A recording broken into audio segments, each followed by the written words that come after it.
highest purposes, our highest potentials now. Okay, we have access to unlimited power, infinite intelligence, unconditional love. What's the problem, right? Quit sitting on your axis. Let's access that power. Let the power rise up from your seat of power, okay? So it's all in the breath. What if you could breathe in, literally breathing light? This is photonic. Photons, that's quantums of light. And breathe in all the light, all the love of the entire universe. Breathe it all in, all the energy you possibly want to need. Breathe in. Aloha. Aloha. I'm recognized as a kahuna from Hawaii. Been recognized formally as that for over 30-some years. And for the kahunas, aloha is considered the most powerful word in the universe. It means oneness with the breath, the perfection of the love of all life. And we're in that oneness with that breath and that energy of light and love.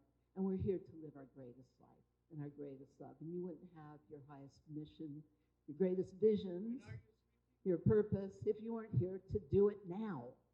So we want to give you all the energy you could possibly need. And that's what this is. This is a quantum field generator. It is pure Star Trek medicine, Star Wars medicine. It is real science. I'll be talking the biophysics, the nuclear physics, the quantum physics.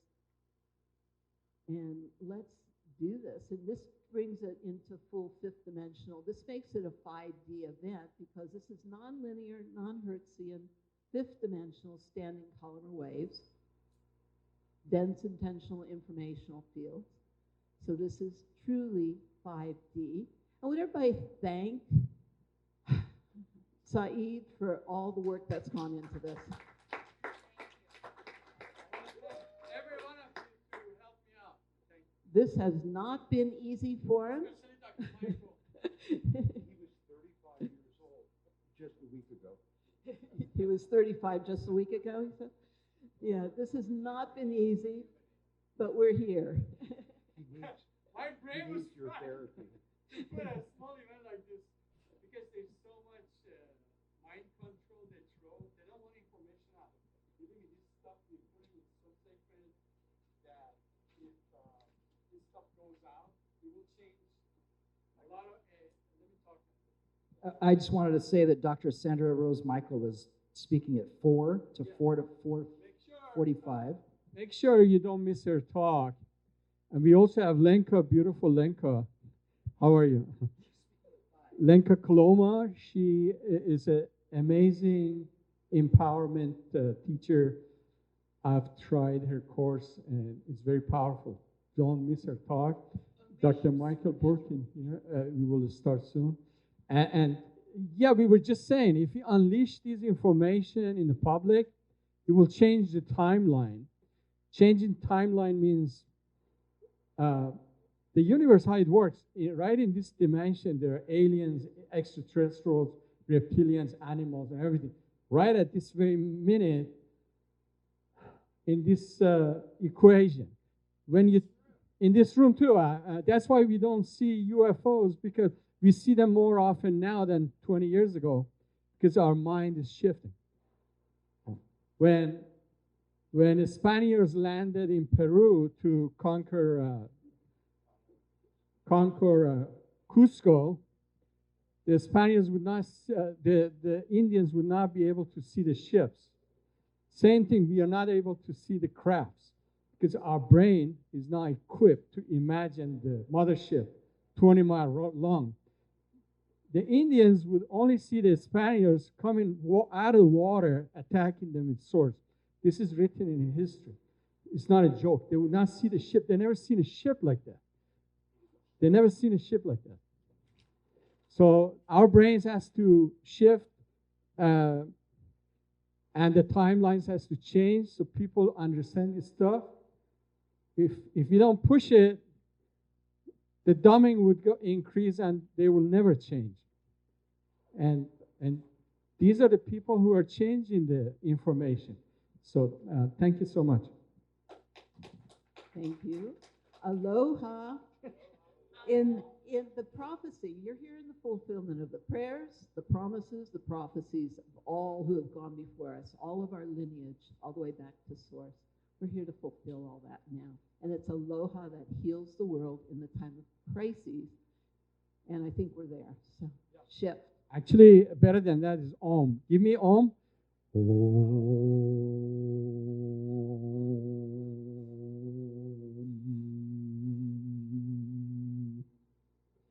That was a kitty cat one. Give me a real one.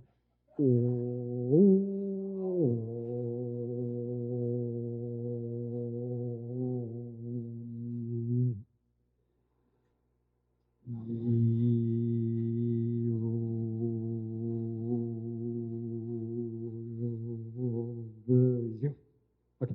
Lenka, how are you? I'm great. Thank you so much. Welcome to 5D. Thank you. Very exciting to be here. And so we have a great day with great scientists, great doctors, and I will show you how to put it all into practice, how to truly manifest all the dreams and the reasons why you are here, because we are here for very specific divine purpose. And I will show you how it's done at 5 o'clock. Thank you for coming and welcome to 5D. Thank you. We're going to introduce, you go have a seat. We're going to introduce Dr. Michael Borkin, and you're the best person to introduce him. Are we rolling the cameras? Are we streaming? Are we streaming? Okay. Ladies and gentlemen, Dr. Michael Borkin.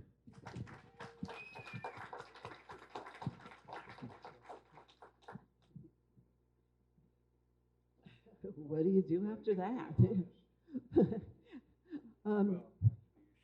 Yeah, Dr. Michael Borkin is a miraculous, true healer. I'm just going to say that. Heals from the heart. We've been doing it forever. We've been both out there like over 40 years, right? With miracles. He's considered another one of those miracle celebrity doctors, done phenomenal work. But started in chiropractic, has a degree in biochemistry, endocrinologist, one of the first people to ever started the whole transdermal hormone therapies. And I'm so glad he came. He's here because of me, so it's all my fault.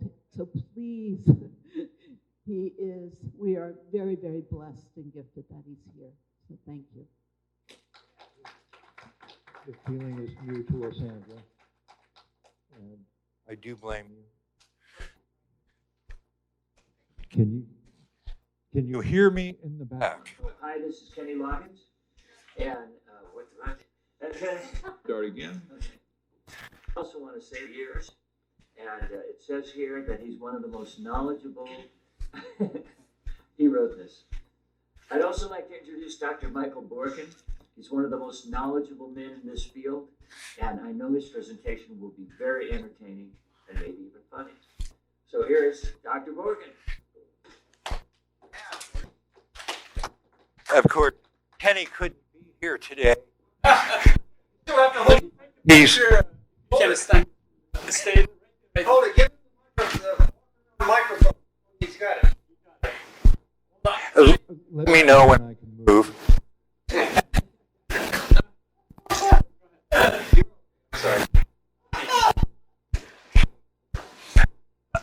However, he said a representative. And so word will get back to him. So I have to correct the fact that he didn't just turn 100. He turned 101. In actuality, Kenny is 71 years old. No way. And 71. the doctor who referred him to me is actually here with us today. I won't mention who it is, but his initials are Michael Gallitzer, and he's in the first row. So he's responsible for keeping Kenny going at the level that he does, being able to tour endlessly and maintain a sense of humor in the process. I have to say I feel a lot of love in the room. I say that because my family and close friends, my sister is here, and my son, who I just adore, who has never seen his father present ever, is here. So I invited my family because they have no idea where I have been over the course of the last 7 years, because I've been spending most of my time doing research outside of the United States.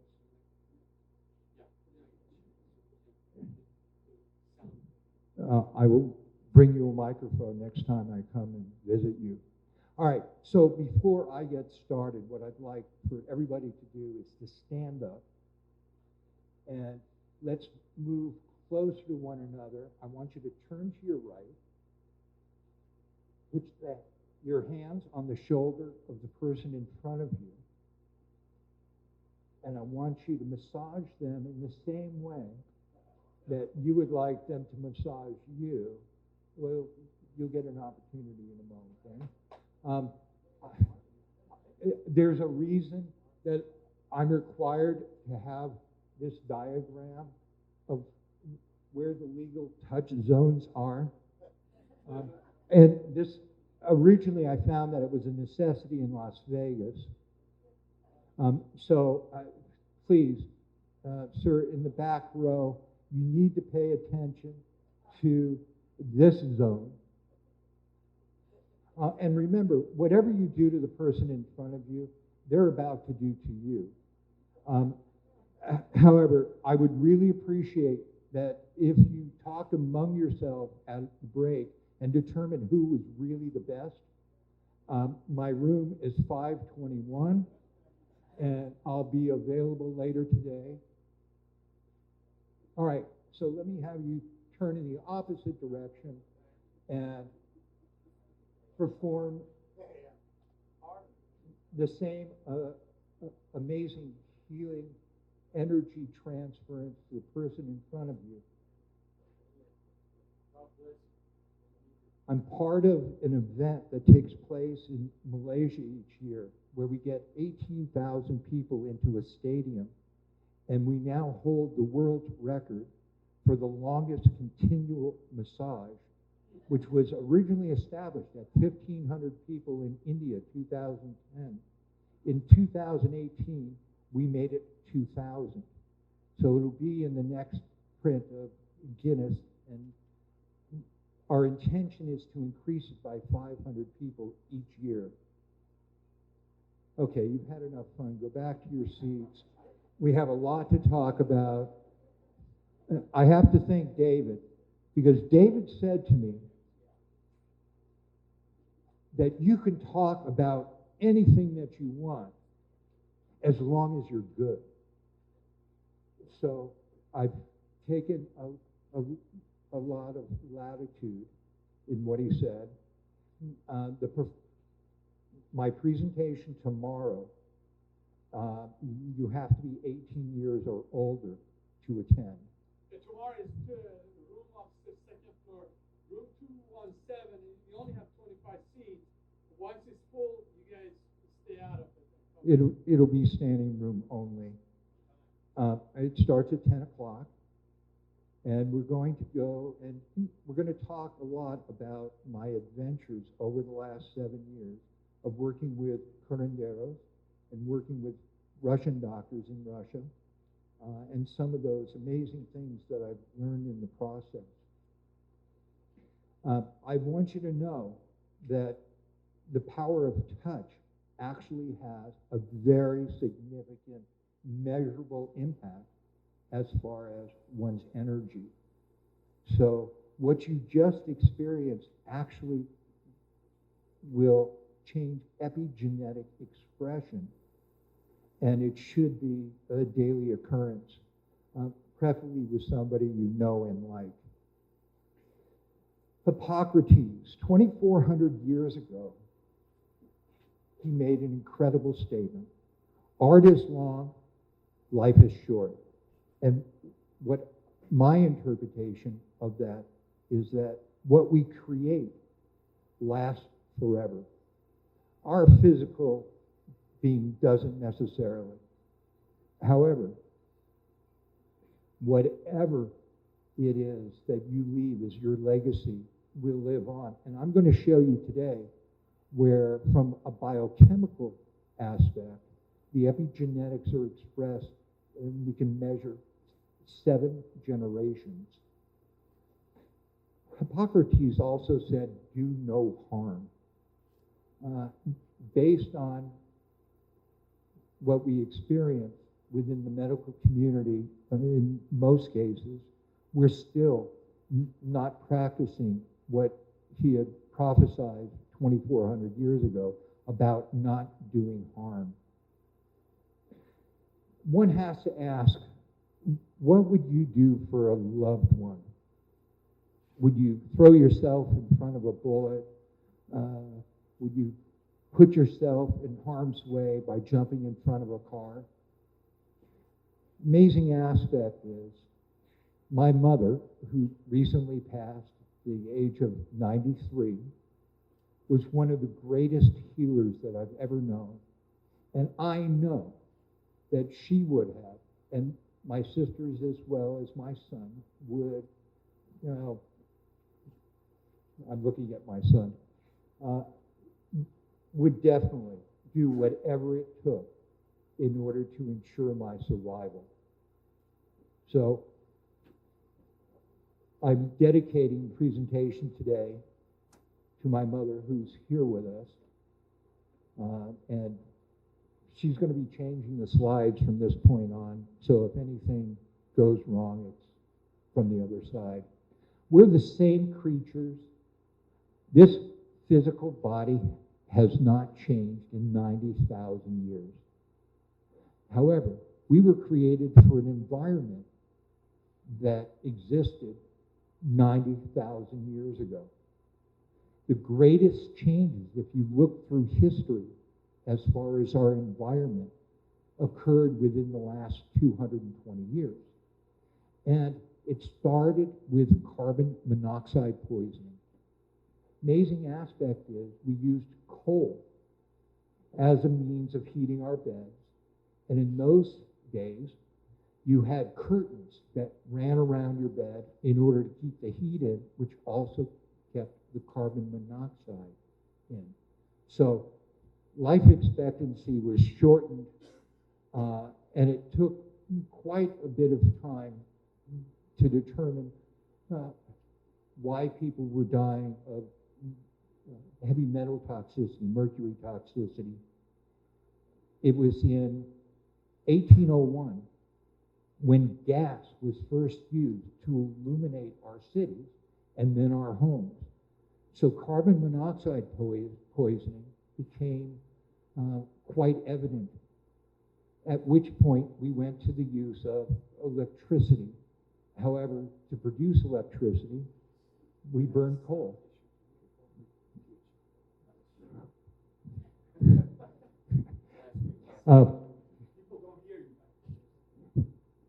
I will speak louder.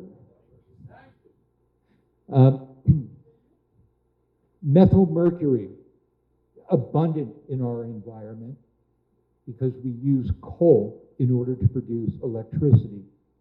Then there's the electric pollution, electrical noise. What's amazing is nobody talks about noise canceling frequency. In other words, our cells need to communicate with one another, and all of the electronic noise canceling frequencies prevent our cells from being able to communicate. So there's a tremendous amount of dysregulation that's purely a result of all of the exposure. Plastics, of course, you're probably aware we've used so much plastic that there is a physical island the size of the state of Texas floating in the Pacific that nobody has figured out at this point how to truly break down and eliminate from the environment. So we're being affected by plastics on an ongoing basis. You have to remember, it wasn't until after the beginning of the 20th century that we developed pharmaceuticals. Up until that time, homeopathics and natural medicine, botanicals, were mainstream. They were not considered to be on the fringe. It wasn't until Big Pharma got involved that we were indoctrinated to believe that we needed to take a medicine to eliminate immediately whatever the symptom may be. But it's the equivalent of killing the messenger. So if the house is on fire and somebody runs out saying, fire, fire, if you shoot them, then evidently you put the fire out. Sucrose, sugar, was developed in the early 1900s, at which time we knew. In 1919, a Dr. Diggs from Johns Hopkins University had gone to the medical czar in the United States, a man by the name of Walter Alvarez. And he showed him this incredible study that he had been working on for the prior 5 years that showed a correlation between sucrose, sugar, and factory productivity. Alvarez was so incredibly impressed, he said to Diggs, I want you to make one change. I'm going to allow you to present and publish this, but I want you to take your name on and put my name on. Now, Alvarez was known as this egomaniacal genius. However, he knew that with his name, it would be taken seriously and implemented. Diggs thought he just wanted to steal his research, and he refused. Alvarez said, I will not allow this to be published ever. And he died in '68. It was when his estate donated his works to a library, a medical library, that Dr. Diggs' original work was found. However, Diggs was smart. He had a friend who worked for a man by the name of O'Gara, who at the turn of the 20th century had developed a beverage. Does anybody know what beverage that is? Dr. Pepper. And Danny's one of the few people who was around at that time to remember the 10-2-4 campaign. So on every bottle cap, there was the number 10, 2, and 4. It was to tell you that if you drank a Dr. Pepper at 10 o'clock, at 2 o'clock, and at 4 o'clock, you would maintain factory productivity and your energy. It became one of the most successful advertising campaigns in American history, and to this day is still one of the most successful campaigns of all time, to convince people that if they want to keep their energy consistent, rather than going into that hypoglycemic response, that they need to drink Dr. Pepper. That led to processed foods and convenience foods in the 40s, which affected everybody in this room, if you were born or not. And that led to the epidemic today with cell phones. And it's not your cell phone. It's 9.3 billion cell phones in the world. Now, I have to remind you, there's only 7.4 billion people in the world. So somebody's got 2 cell phones that are functioning at the same time. It means that you can't go anywhere in the world today without being exposed to those aspects of cellular communication. The goal of epigenetics is survival. We change moment to moment, minute to minute, hour to hour, day, and you get the idea. We do this in order to survive. Epigenetics, for those that understand interdimensional travel and the dynamics of this incredible, amazing energy that we all are. This is something that allows us and all creatures on the planet, including flies, to be able to adapt to their environment. And we are pretty much a product of our environment. There have been many studies where they have taken twins and separated them at birth, and they've grown up in different environments and become totally different individuals. There are many factors that affect epigenetics, diet being at the very top of the hierarchy. What you put in your mouth doesn't just pass through a tube. It actually has a tremendous effect as far as allowing for normal epigenetic and biochemical processes to take place. When we're exposed to toxic elements, it interferes with this process. The use of drugs that do damage also has a tremendous effect on epigenetic expression. Financial status has an effect on adapting and our epigenetics.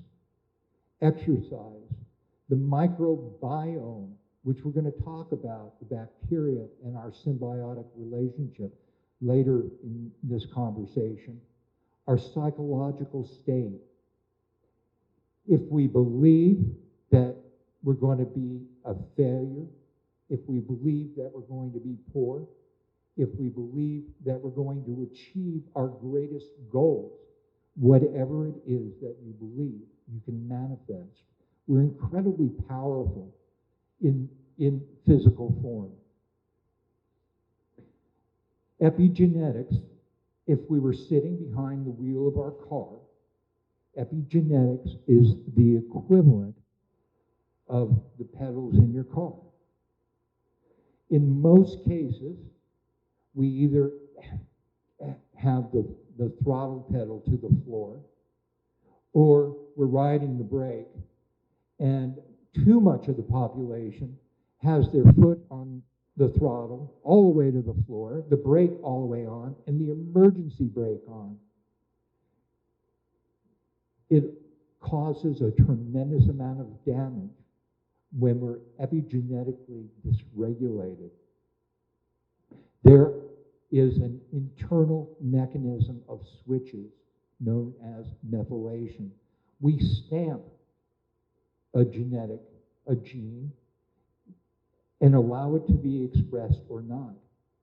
So our genetic potential, anybody who's done genetic testing here in the room? When you get the result of genetic testing, there are indications that you may have a predisposition towards 50 different illnesses. And there's only a true understanding if there's one polymorphism or one gene that's mutated. Most people are a minefield. So when there are hundreds of genes that are dysregulated, there is an exponential number of the things that can go wrong. However, there are ways to control the expression of the genes. So, can we look at a genetic analysis and from that determine what our medical future looks like? And that's absolutely false from the standpoint that just because the polymorphism exists, the mutation exists, doesn't mean that it's ever going to be expressed.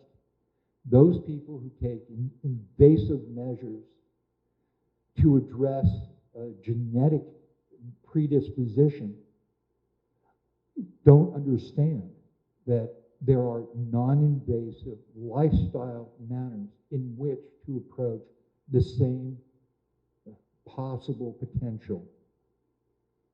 Miasms are passed from generation to generation, and in some cases are interdimensional. So we can bring them from one dimension into another.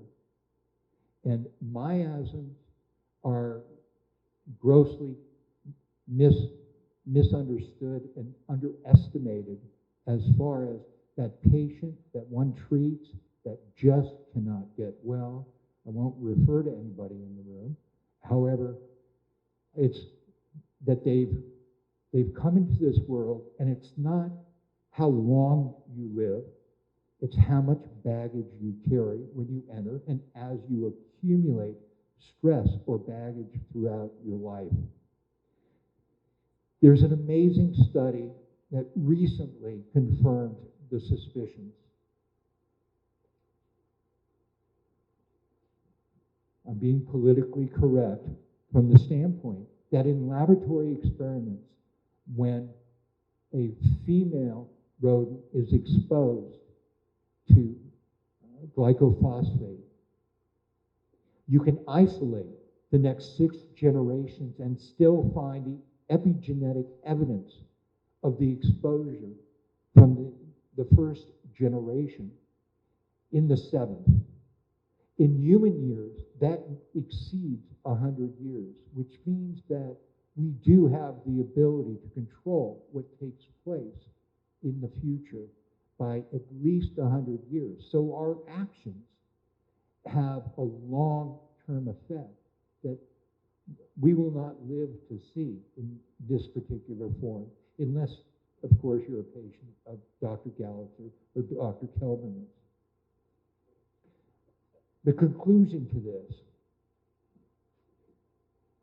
the longest study of nutrition that's taken place in the world is the Gambia study, and it's been going on in excess of 80 years. They have their 5th medical director at this point. And what they have determined is that you can determine the longevity of a child based on what season the child is born. If they're born during the wet season, then green leafy vegetables containing folate, riboflavin, are readily available for mother at the time of conception. If you look at the variance, they've determined that there is a 20-year spectrum as far as those born during the dry season, when those green leafy vegetables are not available, have a 20-year, on average, shorter lifespan. So we have the ability to influence 7 generations from an epigenetic standpoint. How do you approach this in this physical form, in this particular world? And it's through the use of looking at epigenetic expression, not potential. I'm a co-founder of a laboratory that we developed 20 years ago with the goal of someday being able to offer metabonomics, protein utilization as it relates to neurotransmitter activity and epigenetics. We can actually see where the SNPs, those polymorphisms in the genes, are actually being expressed and intervene with the proper nutrients or cofactors. This is not one of my patients coming in, because he's not smiling, are you, Danny? He had one foot out the door. I won't tell you which door. When we first met, and Danny actually migrated from Australia in order to live in a healthier environment and be close to his favorite doctor.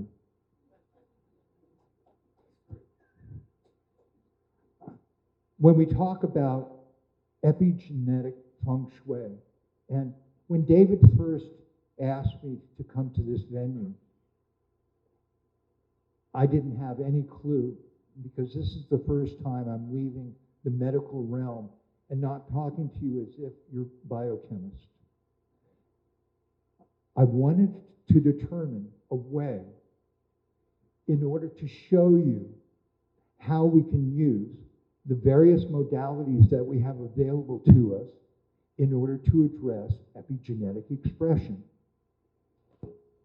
Having spent the last 38 years in clinical practice and 20 years with an endocrine laboratory, hormonal support in a stressful environment is absolutely essential. The amazing aspect of this is in 1938, Hans Selye, a brilliant Canadian physician, originally developed the ideas of the adrenal circadian and stress. And he developed his studies on stress. They were amazing. And he was given the opportunity to present his first paper to the Endocrine Society in Paris. When he arrives, he realizes the French don't have a term for stress. Anybody French here? So you know that there is no such thing as stress in France. Other than, but if you're eating well, the traffic doesn't really bother you. Electrolyte support. We're all dehydrated, and it affects the way that nutrients are able to enter the cell, which means that you can take all of the vitamins and supplementation in the world. However, if in fact you maintain electrolyte status or you maintain a state of volume depletion, which is a reduction of the essential minerals that maintain the ability to take a nutrient from the outside of a cell to the inside of the cell, then we basically urinate out whatever we're taking. So our plumbing is becoming fortified, but in many cases, we're not. I wrote these, and I made the fonts different in size to show my opinion of their importance as far as hierarchy. Gastrointestinal was so large, it won't even fit on one line. And that's because in my experience, 38 years of treating, only 11 out of 10 of my patients have some kind of gastrointestinal distress. I wasn't alluding to you, David, wherever you went. Detoxification. I just explained why toxicity is so devastating. We cannot adapt, we can't survive if we're loaded with toxins that interfere with all of our normal abilities as far as functioning in this realm and the other realms that we allow our mind to travel. Intermittent fasting and caloric restriction. I'm sure you're familiar with this concept by now in the paleo aspects. We were nomadic 90,000 years ago. We'd be a group of individuals cruising along. We find an area that had somewhat of an abundance of food, and the leader of the community would look at the area and say, how beautiful is this? Let's live here. Well, without plumbing, after about 2 weeks, it's, well, you know, if we were to move over there, I think that would be a better idea. So we were always on the move, which meant as far as food availability and what we ate, we were not the great hunters, we were the great hunted, which meant that in most cases, protein. Those animals that we ate were little scrawny animals that we could catch. It wasn't until we started to work together as a community in cooperation, not in competition, that we were able to wrangle larger animals for our ingestion. However, we ate every bit of the carcass, which meant that we ate the soft tissue, the collagen as well. Well, today we eat the fillet. The problem with that is that the soft tissue or the collagen is responsible for maintaining the gastrointestinal tract. And there is a certain aspect that develops within the intestinal tract that interferes. It's known as biofilm. And it interferes with the ability for us to actually absorb and utilize those things that we put in our mouth. So the latest craze as far as utilizing collagen as a protein substitute is helping. However, the ratio is actually that collagen or soft tissue should be approximately a quarter of the protein that we ingest. Exercise is greatly misunderstood from the standpoint that sustained exercise at 42.5 minutes, we start to affect cortisol in a negative way, the primary adrenal hormone that allows us to survive. When cortisol is in excess, it interferes with normal immune modulation, normal repair. It adds certain stress factors to the body. So exercise is incredibly important, up to approximately 40 minutes.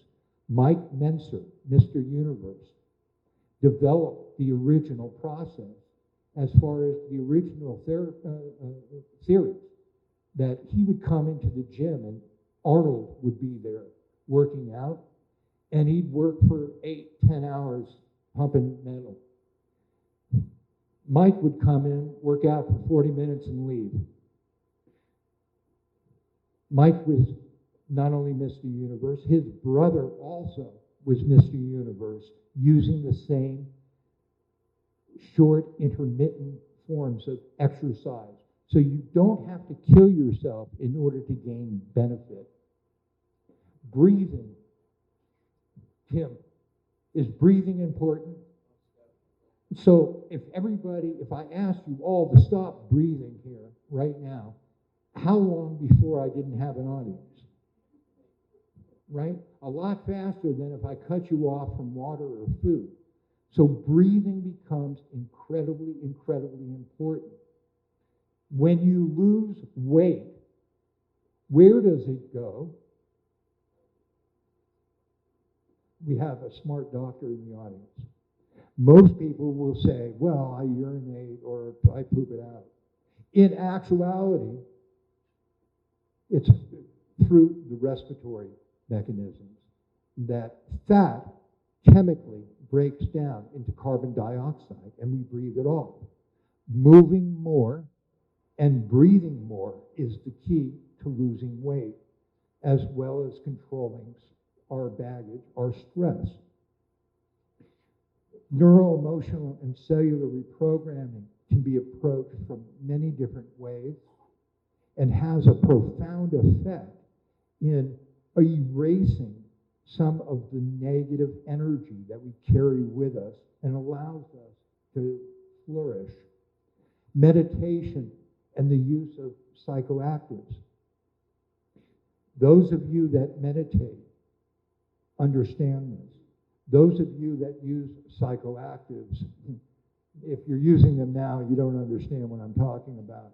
However, low dosing, you're hearing about this on an ongoing basis, that the tech world especially is using low doses of LSD, psilocybin, and in some cases ayahuasca in order to increase cognitive capability. And I've done enough research personally to let you know that it works.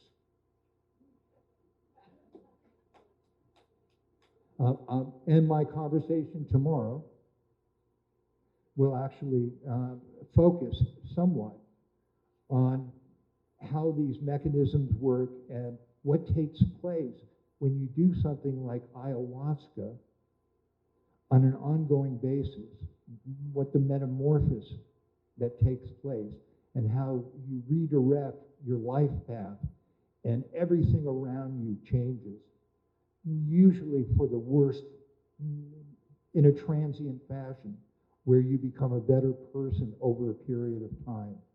All of these things are a process in physical form. The use of hypnosis, I can't stress enough. There is an abundance of hypnotherapeutic videos available on YouTube. I recommend that you look at Michael Seeley. He is absolutely brilliant, and if you wanted to get an appointment with him, you can 4 years from now. However, all of his work is available to you, and there isn't a night that goes by, because that's the point when you pass through theta activity. Anybody here? S-E-A-L-Y, Seeley. Anybody here utilize hypnosis? Anybody here who believes that they cannot be hypnotized? Okay, I want you to know that if you've ever gone to sleep or woken up, you pass through the theta state, which is known as somnambulism, and you are in a hypnotic state, meaning that the critical barrier of the mind, that which is established by the time that we're 7 or 8 years old, when Santa Claus all of a sudden doesn't exist, it's not that we got wiser.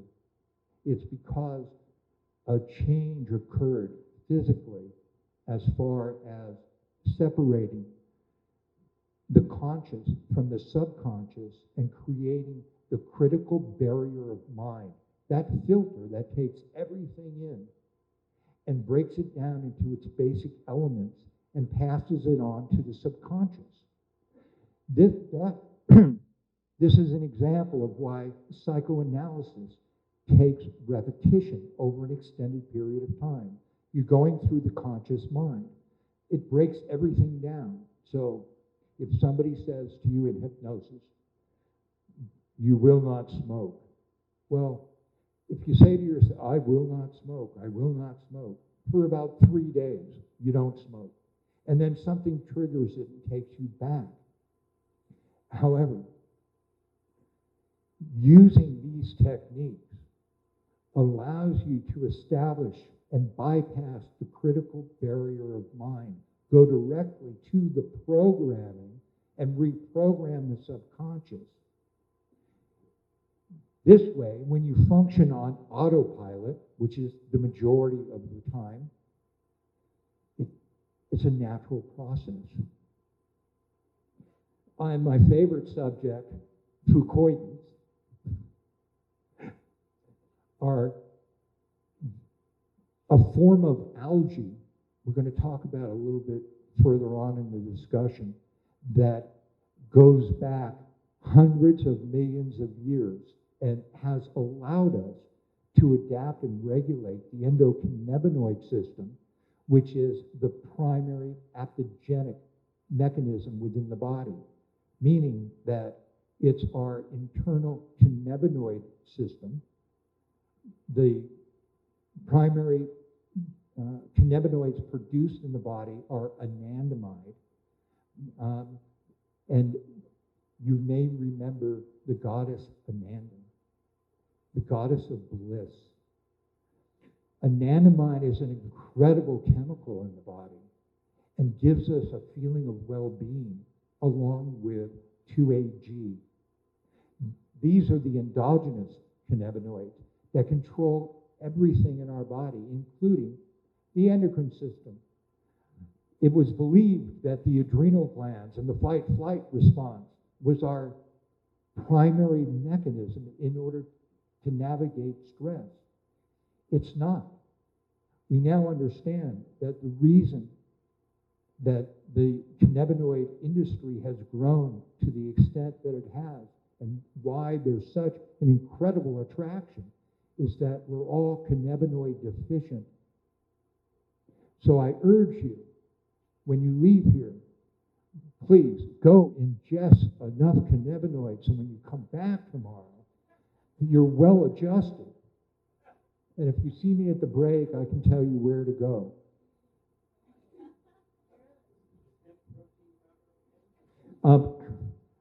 Absolutely. And I want to encourage the use of hemp seeds in your diet on a daily basis. And we're going to talk about that in a couple of minutes. Foucaultans. This is a form of algae that in those populations that are studied as it relates to longevity, this seems to be a common theme, and it's all over the world.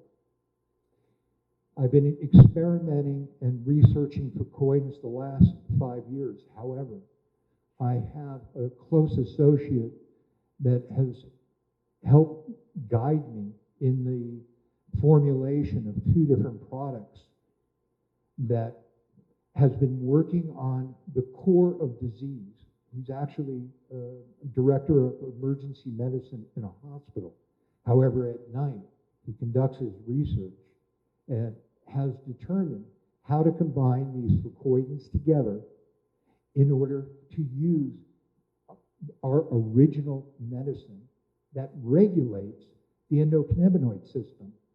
So those of you who have been using fish oil didn't understand that fish oil has the ability to regulate the endocannabinoid system and to create a certain balance of calm. So when we're using the pedals in our car, we don't push the throttle to the floor unless we want to pass somebody.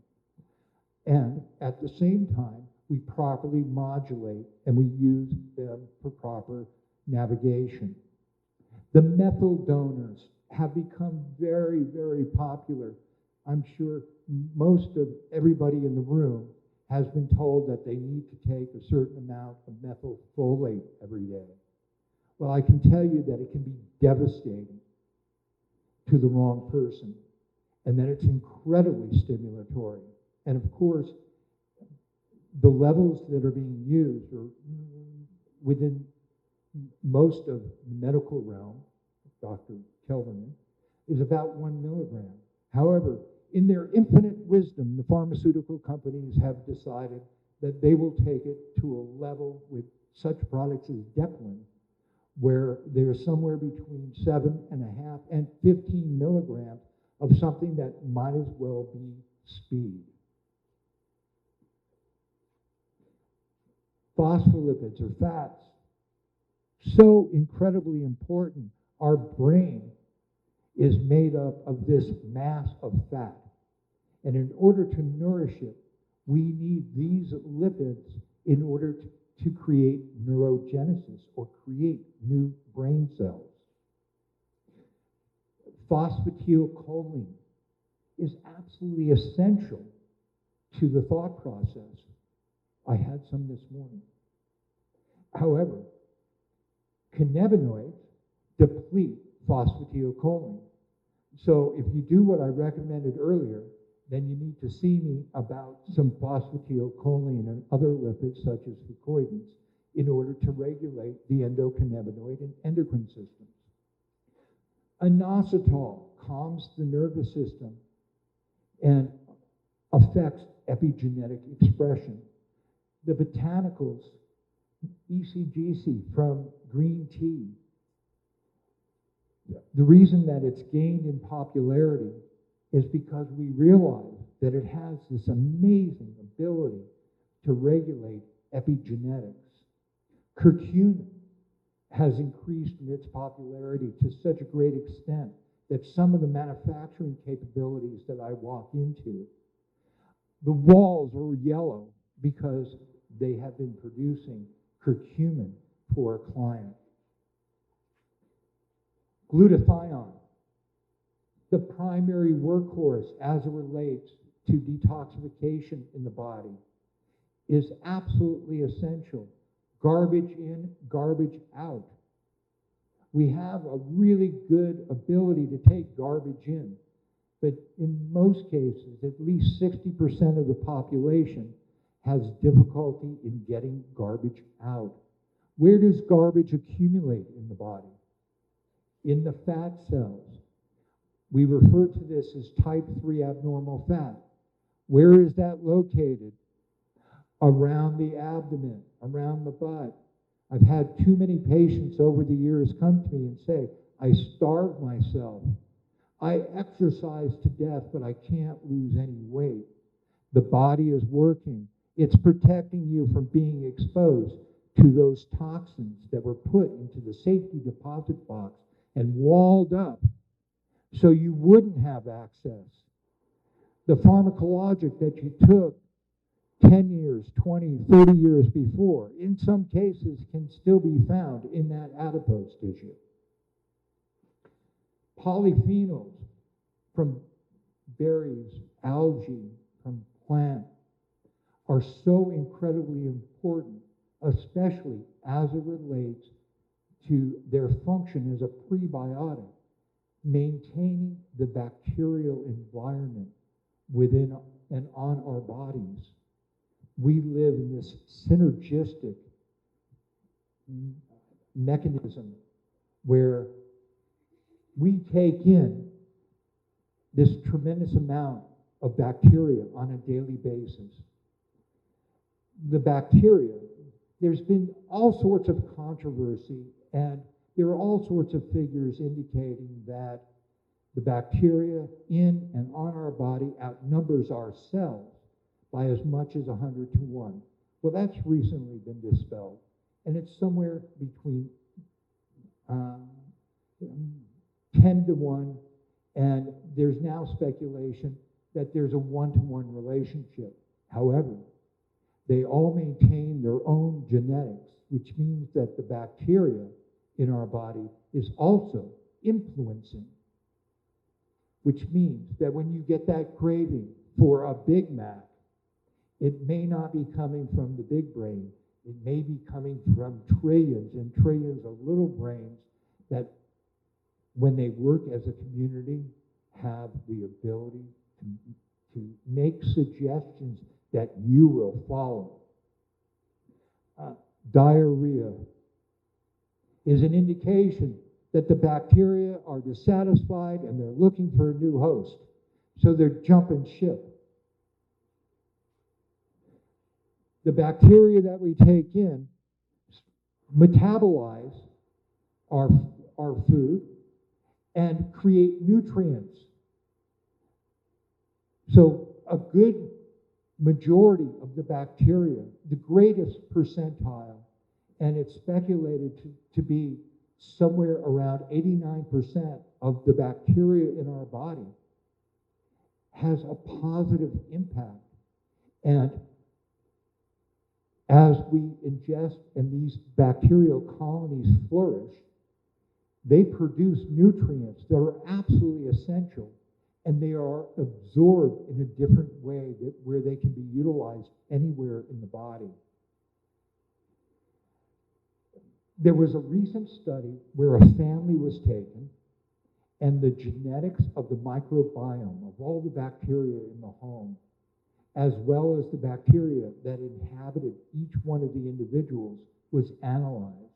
And then one was given an antibiotic.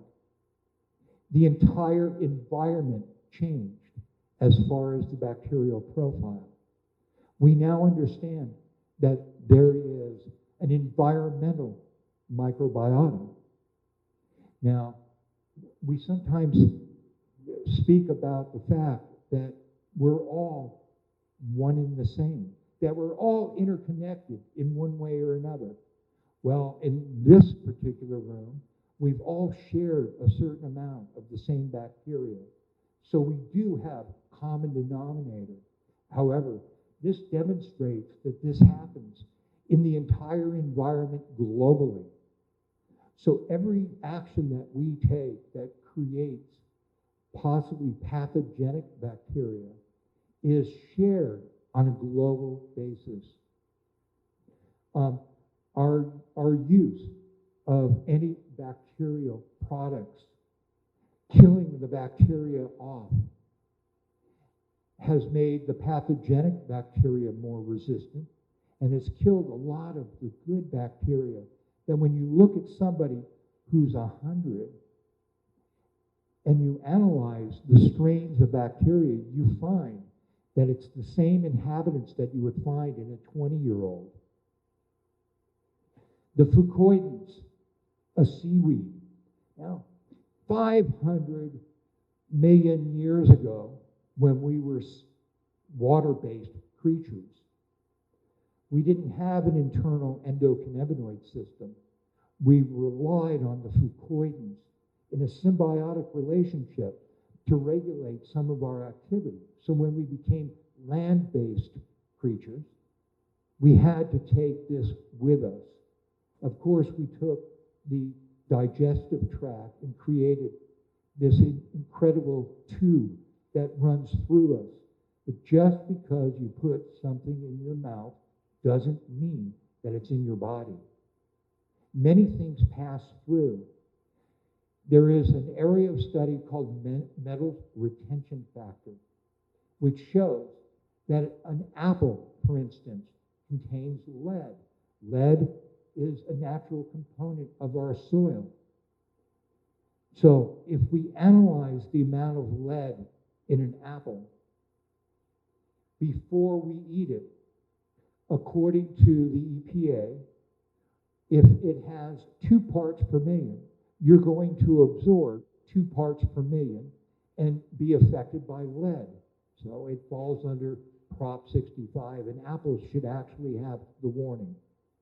In actuality, metals retention factor proves that because of the fiber in the apple, that lead is never liberated. It's bound. So when you analyze what passes through the body, you find pretty much the same amount that was ingested that goes completely through the body. This whole idea of high mercury foods, in most cases, is bound. What happens when you take produce, fruits and vegetables, and juice them?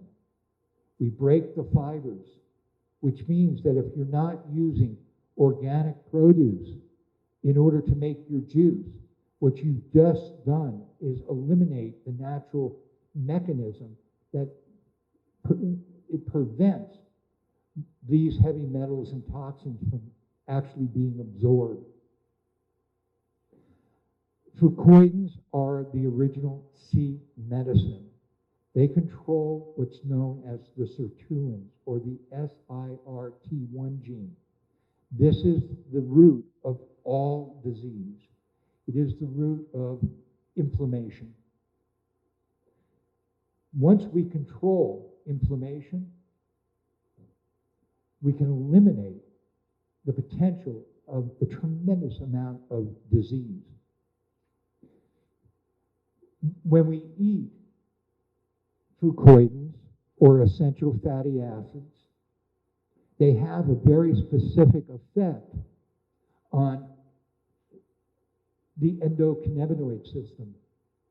In other words, bliss is associated with the ingestion of essential fatty acids. The issue has been, when you process fish oils, how much of it oxidizes while in the process. Well, many companies have gone to extremes to say that their fish oil is not oxidized in the capsule. Unfortunately, what hasn't been disclosed until recently is that the fish oil then oxidizes while in the digestive process. So the vegetarian source utilizing fucoidins prevents that from happening because they don't oxidize, and they're a very strong antioxidant. The cannabis flower. If you juice cannabis, you're also getting these incredibly important regulators of the endocannabinoid system. You hear stories about cancer patients who are juicing leaf. Well, it's not only the leaf, it's the stem, the root, that all contain these incredibly important lipids that nourish the endocannabinoid, our survival mechanism, and our endocrine system, and our brain.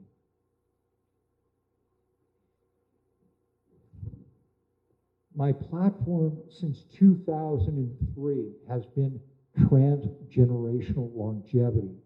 How what we do has a potential, as I mentioned before, to affect future generations in a positive or a negative fashion.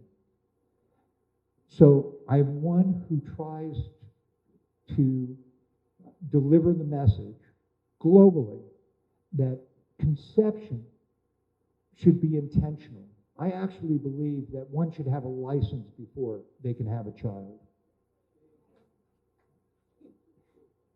But let me explain why. It didn't affect you, did it, David? For over 100 years, this man is going to be affecting all of our lives. Yeah, right. At the time of conception, the Gambia study that I talked about before determines if, in fact, there is enough of these essential nutrients, the primary methyl donors present, in order for conception and cellular division to take place, meiosis and mitosis. In the first 2 weeks of embryonic development is the most dynamic time in our entire lives. More cells are replicated in that first 2 weeks. Well, in most cases, most women don't know that they're even pregnant yet. You cannot go back, at least in this existence or this dimension, and affect this aspect. You've already started your child off on a life of challenge because the essential elements that should have been there, the proper environment, the proper soil to implant, wasn't there. By the time that the transfer of information has taken place, we're already in a state of dysregulation, which is only further compounded by the woman who goes into a state of pregnancy when she's adrenally dysregulated. In other words, if they're under a high level of long-term stress, we call this hypervigilance or inescapable stress. And stress, when it was originally studied, was believed to be a 4.5-minute event because that's the half-life of adrenaline or epinephrine. In actuality, adrenaline is purely the trigger. It's cortisol that has a 6-hour half-life. That is the bullet. So we have this amazing ability to utilize the adrenal hormones, not just for the development of baby, but also to maintain the health and the ability for the host to go to term. What happens to the baby if mama doesn't go to term? Right? Baby's not born. So it becomes a two-way street. In the first trimester, mama will take hormones from the placenta, affecting the maternal placental fetal unit, meaning that we were brought up believing that all of mom's bad stuff, it never goes to the baby. There's a filter mechanism that prevents that from taking place. Well, in actuality, a tremendous amount has the potential, and when mama uses progesterone from the placenta, normal daily utilization in a female of progesterone is somewhere between 2 and 25 milligrams. The placenta puts out 450 milligrams of progesterone each day. So mama will take the progesterone from the placenta and utilize that as the IV, as her supplementation, until week 16. And what happens at week 16? Baby's endocrine system is formed, and the adrenal glands start to produce cortisol and DHEA, the primary survival hormone. At which time, mama, instead of taking progesterone and converting it for use as cortisol, will take cortisol directly from the developing fetus, which means that the baby's adrenal glands start to hypertrophy. They enlarge. And in the United States, we call this the fetal zone. However, in most other cultures, the fetal zone doesn't exist. And it doesn't exist to the extent that it does in a stressed culture. This fetal zone allows baby to provide the supplementation to mom throughout the rest of the pregnancy. Many women will tell you, I had just terrible morning sickness the first trimester. By the second trimester, it went away, and I started to feel better.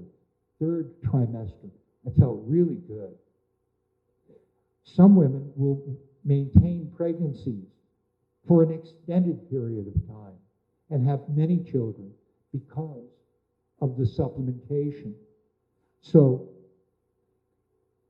in the process, when you utilize estriol E3 as well as progesterone, you are breaking down the barrier, and everything that mama has, her chronic infection, her toxic elements, all flow readily from the maternal through the placental to the fetal unit. So baby is born toxic with chronic infection and with deficit that took place during brain development in utero. So baby is born hyperstimulated. At that time, it's once you cut or clamp the umbilical cord, which in this country is done instantaneously without waiting for the placenta to release, it creates all sorts of issues where you've just ripped the IV out of mama's arm. She goes into a state of postpartum depression.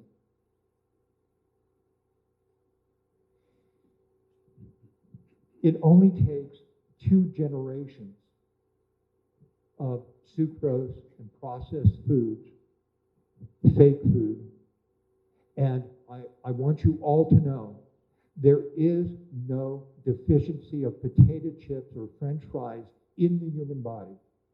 It is not required for survival. By the second generation, when we introduce a McDonald's to another culture, it takes 2 generations before they start to become obese and develop type 2 diabetes. This is the United States. 1994, at that time, we didn't actually have any measurement beyond 10% of the population in the United States as being obese or having type 2 diabetes. Well, you see the progression that took place as the map changed. And each time that it changed, we had to add another percentile and change the map. Well, I want you to know that at this point, they've maxed out, and it's now above 30%. They won't even say at what level. We've stopped measuring. So what do? If we affect epigenetics and genetic expression by identifying where there are aberrant or abnormal activity within those biochemical pathways that lead to the production of dopamine, epinephrine, adrenaline, serotonin, GABA, glutamate, histamine, all of those things that control the functions and ability of our mind. If we start to affect them in the first generation, by the second generation, we can have, or the next generation, a 30% reduction. By the second generation, it's 70%. By the third generation, in most cases, that aberrant gene activity is gone. So, can you imagine what it would be like if you got up every morning and felt raring to go, had a positive attitude, could accomplish anything that you set out to do, and have the physical capability without aches and pains, without any kind of challenge to have the proper attitude, the proper energy levels that were consistent throughout the day. We could accomplish anything. We're very, very powerful in this form. So you have to ask yourself, what do those that we love, what do they need as opposed to what do they want? They need us to help guide them. And we need to take into consideration future generations and the fact that we have the power to affect in excess of 100 years before we reproduce. In those that understand interdimensional aspects, we can affect a plethora of dimensions at the same time. We can affect the past, which changes the present, and that changes the future. The perfect life. When we talked about life is short, I mentioned Hippocrates. Well, at the time, 2,400 years ago, life expectancy was 35 years of age. So life was actually pretty short. All they wanted to do was to double their life expectancy and live to be 70. Well, here we are. We're living to be 70. And all we want to do is double our life expectancy so we can get everything that we want to do done. So the question is, if we live to be 140, could we actually get everything done? Or at that point, would we want to live to be 280 so we can get what we put on our list accomplished in this lifetime? So the perfect life, I want you to know, for all of you, life should be short, because the more that you enjoy life, the shorter it is. So the person who is miserable, no matter how long they live, they have a terrible life. It's forever. But the person who has love in their heart, who has the ability to spread that love, lives forever. And at the same time, even when you live forever, life is still short. I am the proud grandpa to 3 of the most amazing girls in the world. And I don't say that purely because I'm their grandpa. I know that their father, who's here taking film, my son Nick, has the most amazing family.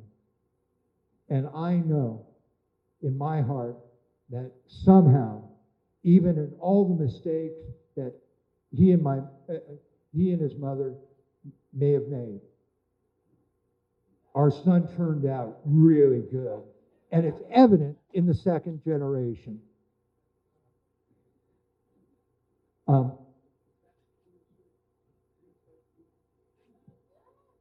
Absolutely not. This is natural ice cream. $8 a scoop. I was there. I want to thank you all for coming here today, because this message was important. And if you only tell one person about your experience today, and don't bring up David, then you will affect more than 100 years. Thank you, thank you. And David, I thank you. David said to me, you can speak about anything you want, which I've never been told before, because they usually restrict what I say. David said, talk about anything, just be good. So I hope I was good today. Thank you.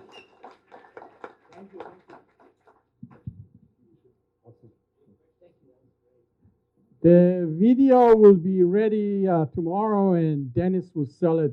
Talk to him. That's his business. Do not ask me for videos later, anybody. Get his business card, his phone, and email, and he will provide. Thank you so much. Ladies and gentlemen, now is the lunchtime, We'll be back 2 o'clock with retired Major Mark music. So be on time earlier, whatever. And there's a couple of you guys need registration. Please pay me. That lady and that lady, you need to register. Register?